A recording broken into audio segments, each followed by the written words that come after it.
Well, let's bring in the UK's former ambassador to Libya. That's Oliver Miles, and he worked in Tripoli until diplomatic relations between Britain and Libya broke down in 1984. Mr. Miles joins us live from Oxford. Thank you very much, Mr. Miles, for joining us on the show. If you could start off by just explaining to us how influential was Saadi Gaddafi in the regime? Did he play a major role? I wouldn't say a major role, no. He became quite prominent in the last 10 years or so. Of course, he was quite a young man, and it was, at first he was obsessed with football, and one only heard his name in connection with football. But in the last few years, he's become well known and was difficult to verify these facts, but was accused of various kinds of violence and using his position to obtain commercial advantages and personal advantages and so on, as you mentioned in your introduction. None of this has been tested, and I don't know whether it's going to play a part in his trial or not. But he's not nearly such a significant figure as his older brother Saif al-Islam. Right. Well, Niger had initially refused to extradite Saadi, fearing that he could face the death penalty. And given the current anger against the Gaddafi regime and family, how optimistic are you that he would face a fair trial in Tripoli?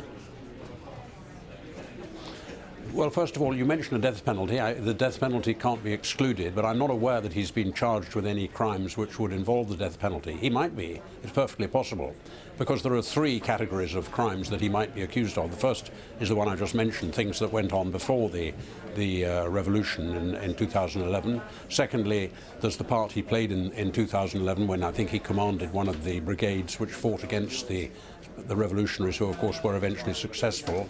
And then thirdly, there have been suggestions in the media that he was involved while he was in Niger in some of the anti-Libyan activities which are associated with let's say, die-hard Gaddafi supporters. So there are plenty of possibilities, and the death penalty can't be excluded, but it hasn't been mentioned as anything likely at the moment, I don't think.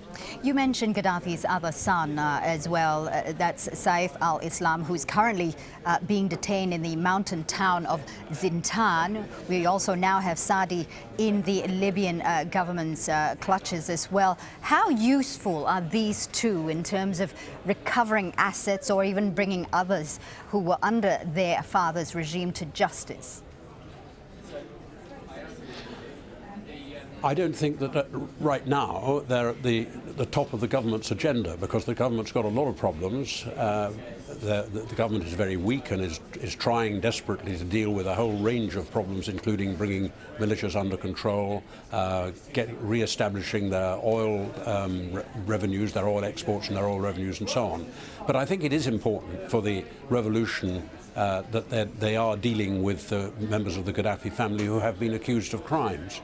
As I said, Saadi is not such a big fish as Saif al-Islam, nor is he really such a big fish as Abdullah Sanusi, Gaddafi's brother-in-law and head of intelligence, who's also under arrest and will eventually face trial. But Saadi is an important figure, nevertheless. Right. Thank you very much, sir, for your insight. That's Oliver Miles, the UK's former ambassador to Libya.